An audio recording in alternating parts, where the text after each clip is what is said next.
What is up, guys? I'm That Card Fighter, and welcome to this week's episode, or last week's episode of Card Fighter's Thoughts. Again, sorry about the late upload, and my hair is a mess. Yeah, sorry about the late upload. What? Okay. Yeah, sorry about the late upload again. Been a bit busy again. I've finished college for Christmas now, so shouldn't be really too many excuses for videos, not going up. But yeah, again, really sorry about this. Next week, this week's episode of Cardfight Vanguard, episode 12, will be coming up on Tuesdays. I'm gonna start uploading these every Tuesday now because I don't know, who wants to do stuff on Mondays? Seriously. So yeah, they're gonna be up on Tuesdays, every single Tuesday from now on. So I will try and stick to that. Also, my Gear Chronicle Zodiac Time Beast deck is about finished, so coming after Christmas there will be a deck profile on that, and also there'll be a bunch more deck profiles as I've got like friends, that make decks. So yeah, be looking forward to that. So without further ado, now that we've got all out of the way, welcome to this week's episode of Card Fighters Thoughts. Before we begin, I'll initiate a spoiler warning saying that I'm going to be covering the whole episode, so if you haven't watched it, go away, come back to me, and we'll talk about it. And also I'll be watching the video along with this episode, but there will be no sound as there is no copyright. So yeah, let's get into it. Why was I about to touch the camera? Alright, so this episode is again focused around Kazuma. That is the Shadow Paladin user, if you didn't already know. And there is a lot of development in his character in this one, so yeah, it should be a good episode. So pretty much like the main motive for this episode is that this big back alley street fight, underground card fighter is going around and taking these things called islands, or like pieces of land that apparently other underground fighters own, and then pretty much taking for themselves. And then he's pretty much he's sort of similar to the underground fighters in the first season of Cardfight Vanguard, but he's a bit more of a dick. Yeah. So yeah, and pretty much he's trying to find Kazuma because Kazuma said that he's the strongest in his area, I guess you could say it is. At least I think it's an area, they don't really explain it that much, but oh well.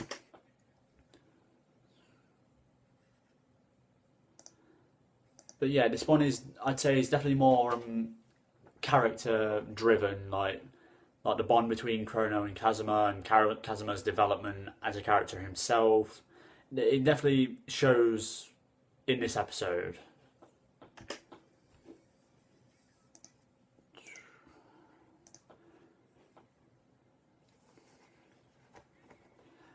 And we've still got some comedic effects from Tokuha's team, Inishi or whatever his name is.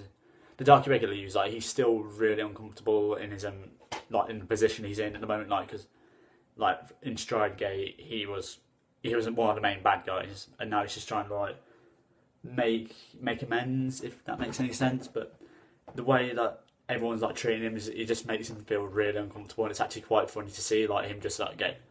He's very socially awkward. It's just really funny to see him just taking part in all these tournaments while Tokuha and Kumi and Jamie are getting really excited. He's just standing there so what do I do? So yeah, it's nice to see that there's still got comedic effects in it while still focusing on Kazuma and Chrono. So yeah. And also Tokuha's team have gained access to the U20 championship now, so Kiba's team, Shion's team, and Tokuha's team are now entering the U20, and now it's up to Chrono to get his team through as well. So yeah.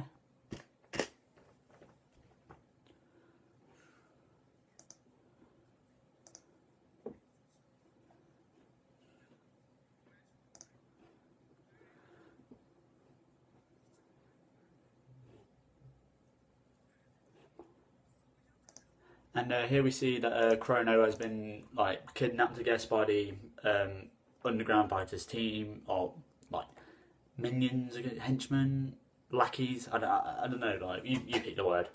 So he's been mistaken for Kazuma, as like Chrono's gone to find because he's quit the team pretty much, and Chrono's gone to find to try and convince him to rejoin so they can enter. They can qualify for the U20, and he's got mistaken for Kazuma. So yeah, now pretty much Kazuma doesn't have a choice. He has to fight. And it's actually quite violent the way that he sort of like abduct him, like a metal pipe to the head. That has got to hurt. Like Vanguard is getting a lot more violent now. Like, can I just say, like the animation at least? Because you've got like people dying, like burning bodies, blood. Now, in the first season, that was non-existent pretty much. Literally, just seeing Gaillard punch Kai in the face was just a big step up, to be honest. So yeah, the fact now them going on to weapons is kind of brutal in like Vanguard opinion, from their perspective.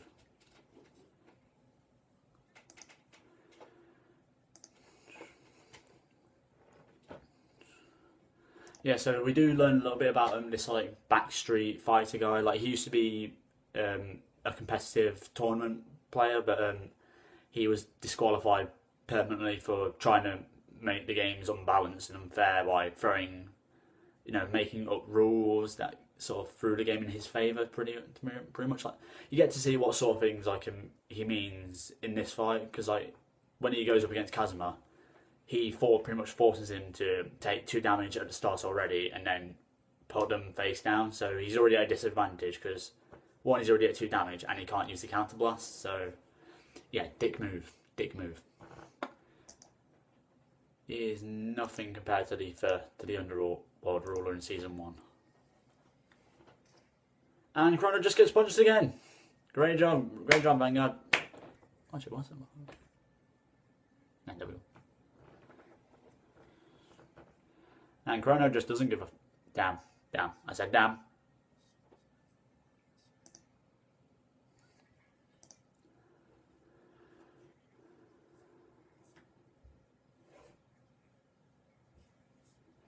Yeah, so there's these things like mentioned called islands. They don't really, like I said, they don't really explain that much, but I'm guessing it's like an area, like a section of like a town or something where like an underground fighter owns, like the strongest fighter owns it. I don't know. It would actually be interesting to actually like see some part of that, to be honest, because they've already explained it. Well, they've already mentioned it, but it would be nice to see that like fleshed out in a way, like sort of like a backstory. So like,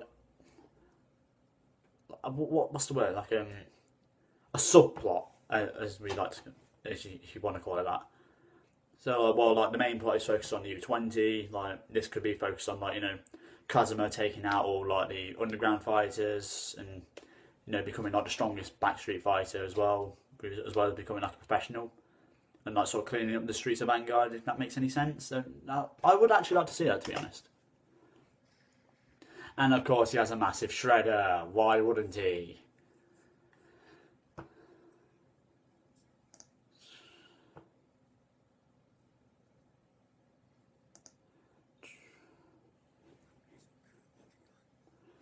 Yeah, so here we see like Kazuma just get pushed into a corner and put into 5 damage, and just he goes like does the classic Kazuma thing. He's like, you know what, I can't win.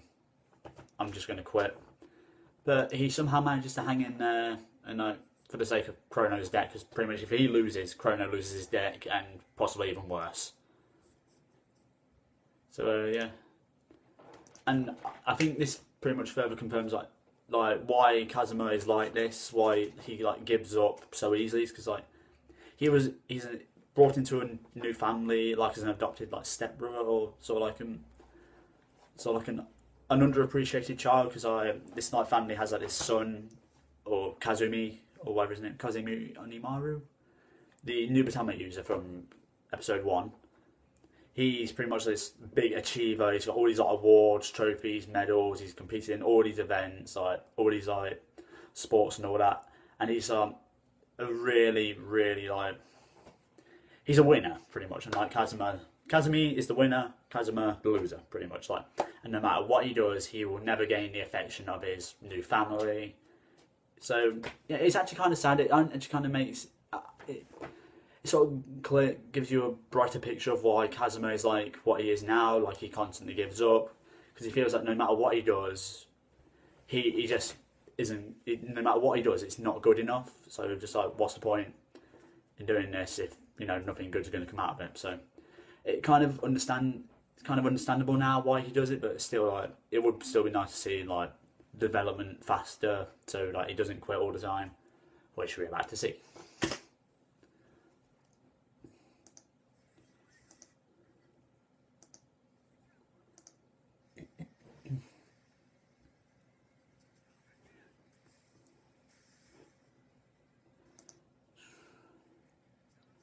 And here we see the new Spike Rubber support, which is absolutely insane. Bushiroad, what the hell? Literally, the new Rising Nova Evolution Stride is absolutely ridiculous. I don't know the full skill exactly, but it's already out now, so it should be easy to find. But I think if like 2 or more units record and charging, like all your units, all your rear guards power up by 10,000, which is just insane, especially with Spike Brothers, where they're all about fast, rapid, hard-hitting attacks. So just for all of them to be powered up by 10,000 is just like, say you got like a 21k column, that's an instant. Like you got an 18k column, you just buff that up to 38, which is just insane. So yeah, Spike Brothers are going to be a pretty OP for the time being. Oh no, apparently even the Vanguard powers up as well, so that's cool. That's cool.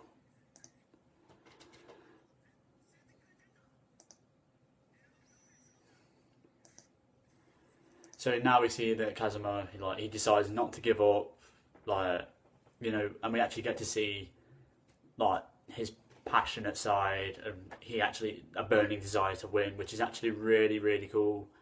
So as you can see, it's a lot of development from, the weak, easily breakable Kazuma to this strong, doesn't give up no matter what, and always fights to the end Kazuma, which, pretty much I think everyone wants to see now, to be honest, because we're all just sort of sick and tired of this, oh no, nothing's good enough, I'm not going to win, and all that bull.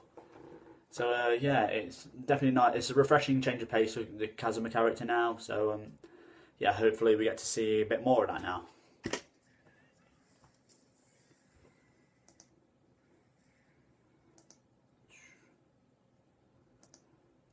So yeah, that's pretty much going to wrap up this episode. I hope you enjoyed it. Again, sorry about it being late. And also, as I said, the next episode will be up on Tuesday, and for every episode in the future will be up on Tuesday. And yeah, so if you like this episode, don't forget to leave a like. Don't forget to comment down below and subscribe. Also, thank you for giving me my most viewed video, the GB209 sneak peek results. That has 52 views. God damn. Yeah, I was not expecting that. It was literally just a quick, I'm just going to show everyone what I got. Hopefully they like it. But it turns out it's my most successful video so far, so thanks for that. So yeah, I've been that Card Fighter, and I'll see you around. Bye!